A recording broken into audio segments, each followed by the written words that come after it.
We now continue our Connect to Congress initiative with U.S. Congressman Darin LaHood of Illinois' 18th District. Getting straight to it, Congressman.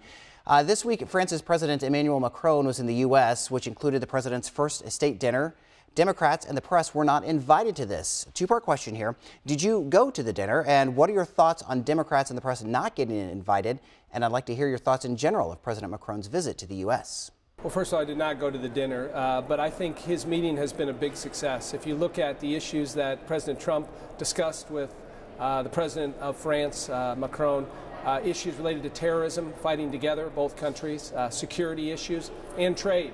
A lot was talked about, and I think a lot was accomplished. I think in terms of the press, I think there was plenty of press coverage. If you look at the press conference that was done, the state dinner last night that was covered, and I do know there were Democrats there. The governor of Louisiana, who's a Democrat, was there.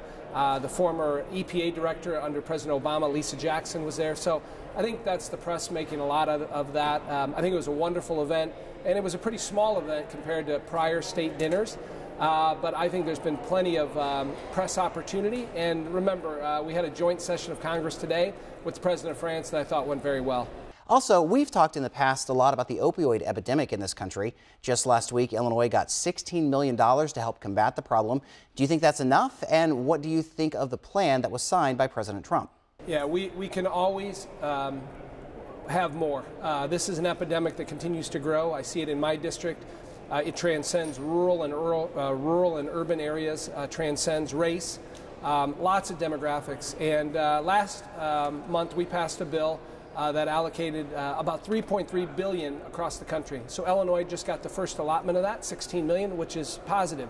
That's going to go to helping our first responders with Narcan. It's going to go to helping with our rehabilitation folks and our treatment folks. They need that, and our court system. We have to do all we can to help with this opioid epidemic. I just introduced a bill this week, a bipartisan bill that asks the CMS to come up with an action plan on what we need to be doing. We need to have all hands on deck when it comes to resources, when it comes to public policy, and to raising awareness to getting rid of this epidemic. This is something that we can solve, but it's going to take lots of different entities working together, local, state, and the federal level. What are your thoughts on a couple of possible nominees in the Trump administration, Mike Pompeo as Secretary of State and Dr. Ronnie Johnson to run the Department of Veterans Affairs? Well, first I'll say on Mike Pompeo, I served briefly with him in the House.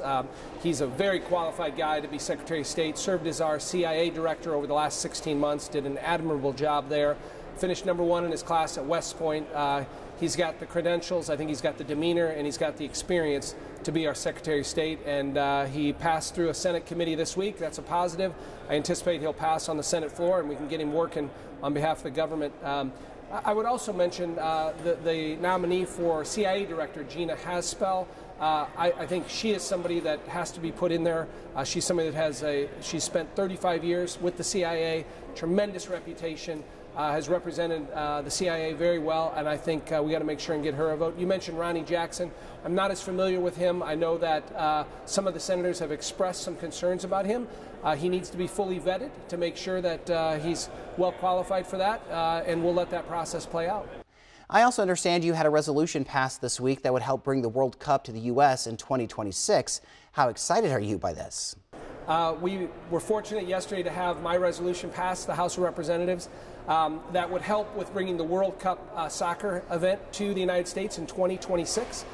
This is a preeminent sporting event around the world. The last time we had it in 1994 brought in tremendous revenue to the United States and also helped with kicking off MLS. For my district, I have 9 colleges and universities that have men's and women's soccer. Soccer is very important in the state of Illinois. The Federation for U.S. Soccer is based in Illinois.